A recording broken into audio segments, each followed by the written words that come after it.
Vamos falar agora a respeito da situação financeira do Estado. Vamos trazer informações com o secretário de Fazenda, Rafael Fonteles. Ele conversou com Cláudia Brandão, que traz hoje essa entrevista exclusiva e especial com o secretário e os desafios da economia diante da escassez de recursos no estado do Piauí. Cláudia Brandão em Papo Sério.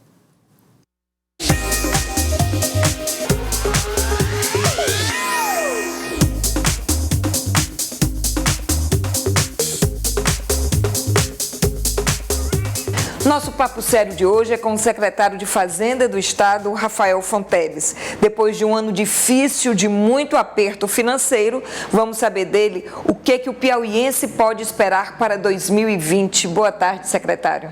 Boa tarde, Cláudio. Boa tarde aos telespectadores. As perspectivas são mais animadoras para este ano que se inicia? Certamente, Cláudia. Realmente o ano de 2019 foi um ano desafiador, mas foi um ano que o governo do Estado, pelo menos na parte econômica, isso eu posso dizer que é a parte que eu trabalho, fez o seu dever de casa, né? Realmente tomou medidas duras na área do custeio, na área de pessoal também com a questão da reforma da Previdência, que tornou possível, né, a gente aos poucos diminuindo os passivos, ainda existem passivos, mas que eu creio que ao longo desse ano de 2020 teremos esses passivos zerados. Então você vai ter uma realidade com todas as contas em dia, não só a folha de pagamento, que é a prioridade número 1 do governador, é uma marca do governador Wellington Dias, que implantou essa tabela de pagamentos ainda no ano de 2014, no primeiro governo dele, mas todas as outras contas em dia com fornecedores, né? Então, realmente nós vamos colher esses frutos no ano de 2020, independente de qualquer fato extraordinário. Estou falando só mesmo com relação a receita e despesas correntes. A gente vai conseguir isso ao longo de 2020 e teremos uma série digamos assim, de novidades importantes no campo dos investimentos. Você vai ter realmente nesse ano o precatório do Fundef, né, que é uma verba de mais de R$1,5 bilhão de reais exclusivamente para a educação. Então eu considero isso uma revolução, né, que nós vamos ter no estado do Piauí na educação, que é, ou pelo menos deve ser a prioridade dos piauienses, porque realmente investir em educação representa uma mudança de longo prazo. E retorno no futuro. Retorno para a sociedade como um todo, né? Um desenvolvimento de fato, né? E também novas operações de crédito, né, que são com elas que vão poder ser desencadeado todo um programa de obras que está previsto no PPA. Obra em todos os territórios do Piauí, em todos os municípios do Piauí. Então isso também nós teremos ao longo desse ano de 2020 com as leis que foram autorizadas pela Assembleia Legislativa, aprovadas, melhor dizendo. Ainda há algumas reclamações nesse início do ano de fornecedores e terceirizados que estão com pagamentos atrasados. Quando esses pagamentos devem ser regularizados? É o que eu lhe coloquei, né? Houve uma redução do atraso, mas esses passivos serão zerados ao longo desse ano. Eu acredito que até meados desse ano nós teremos todas as contas do Estado em dia. Isso é importante a gente colocar para os fornecedores do Estado. Agora, no caso dos terceirizados, eles não podem esperar até o meio do ano? Não, eu não estou dizendo que a gente vai pagar no meio do ano. Eu estou falando que há um passivo em que a gente vai pagando aos poucos e reduzindo o atraso.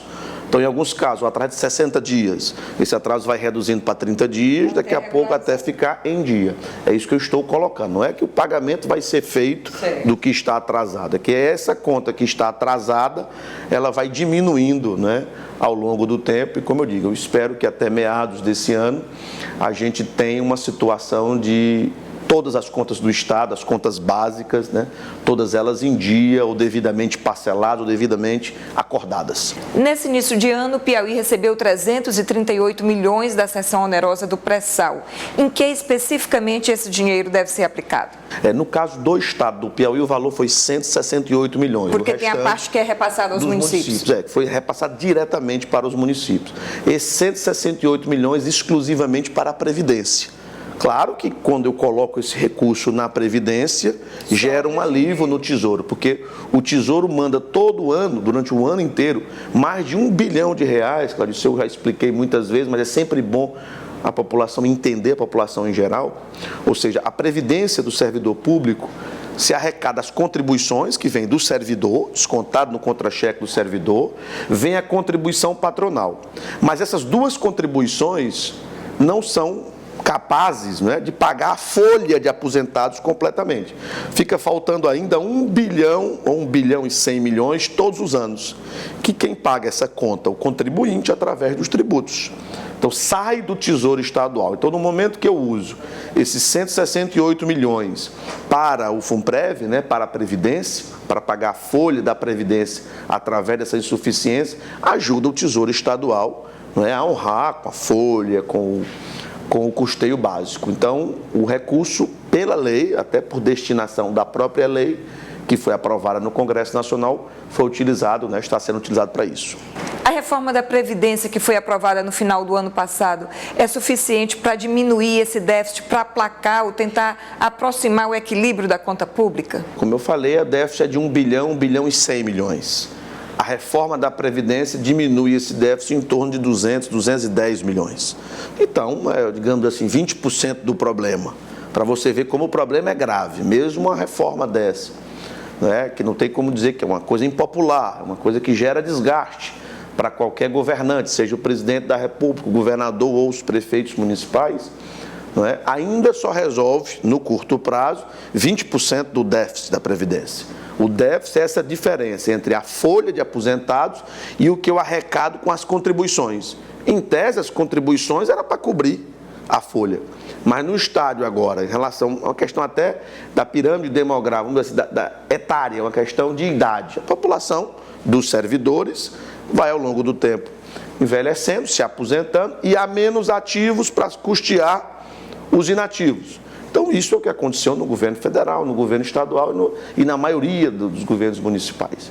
Então, alivia bastante, mas não resolve, não deixa a Previdência equilibrada do ponto de vista financeiro e nem do ponto de vista atuarial, que seria o financeiro ao longo do tempo.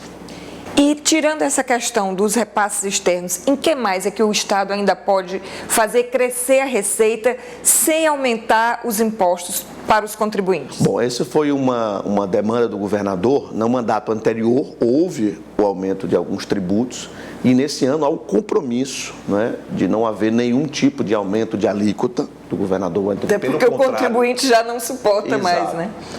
E agora atuamos no campo da despesa. Esse é o ponto importante, né? Em 2019 foi feito um ajuste, todo ele do lado da despesa, né? E não do lado da receita. Mas ainda há gorduras a cortar do seu ponto de vista? Sim, sempre. Do ponto de vista de qualquer secretário de Fazenda, não é? Tem sempre o que melhorar, o que tornar mais eficiente o gasto público. Onde, por exemplo? Em todos os contratos, né? Quando você analisa uma política pública, sempre há ineficiências.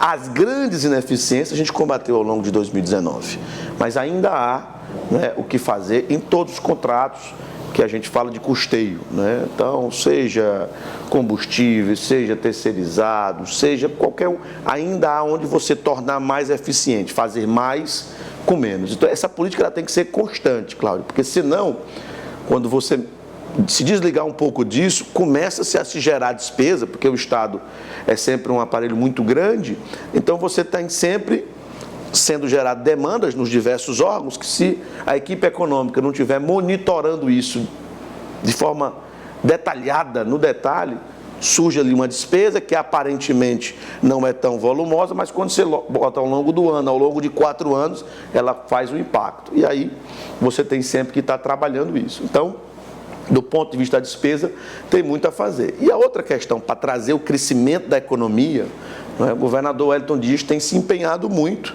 em 2 segmentos, na atração de empreendimentos para cá, principalmente na área de energia renovável. O Piauí está virando realmente um destaque nacional. Em solar, já é o primeiro lugar quando você soma os parques que já existem, os que estão em construção e os que foram já arrematados em leilão. Quando você soma esses 3, o Piauí, comparando com os outros estados, já é o primeiro do país. E na eólica é o segundo. Então, realmente, nessa área de energia renovável, por mais que o ICMS não fique com a gente, que é o grande problema, digamos, dessa questão, mas gera um desenvolvimento em pequenos municípios do interior, só pelos serviços auxiliares, fantástico. Então, essa atração de investimentos, facilitando, né, o ambiente de negócio. Eu destaco aqui a Junta Comercial do Estado, que melhorou bastante. Essa questão de licenças ambientais evoluiu bastante. Vamos ter um passo importante agora com a regulação fundiária. Era um grande problema. comprar essas áreas, tinha sempre um problema legal, um problema jurídico. Então, com essas 3 leis que foram aprovadas na Assembleia, né, o trabalho do Dr. Chico Lucas no INTERP também vai gerar um resultado, né? Então, esses gargalos que nós tínhamos, né, para a atração de indústrias foram suprimidos, inclusive na questão tributária. Todos os incentivos fiscais, não é, que nós temos na região Nordeste, principalmente nos estados vizinhos, Ceará e Maranhão, a gente pode copiar e tem feito isso. Então, não há mais uma desvantagem como tinha no passado em relação a incentivo fiscal. Então, por exemplo, energia eólica e solar. Todos os incentivos possíveis que os estados vizinhos estão dando, o Piauí está dando, ou até mais.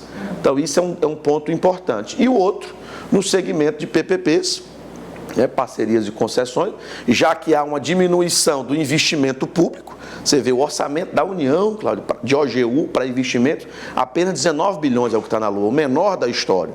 Então, já que não há como se contar com os recursos da União, a não ser os das emendas dos parlamentares, tem que se fazer uso das parcerias público-privadas, que é uma maneira do capital privado investir, não é? E ser remunerado ao longo do tempo com aquele investimento.